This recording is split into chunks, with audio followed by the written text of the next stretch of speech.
ভিডিওটা দেখে সবাই অনেক খুশি হবেন।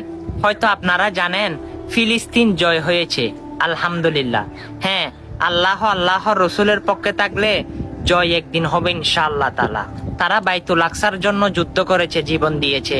আল্লাহ তাদেরকে শহীদি মর্যাদা দিয়েছে। আপনি কি জানেন, অবশ্যই আল্লাহর জন্য যদি জীবন দেন, আপনার গোসলের দায়িত্ব স্বয়ং আল্লাহ নিয়ে নে। হ্যাঁ, সেই ঘটনাটা ঘটেছিল হযরতে হানজালার উপর। সুবহানাল্লাহ।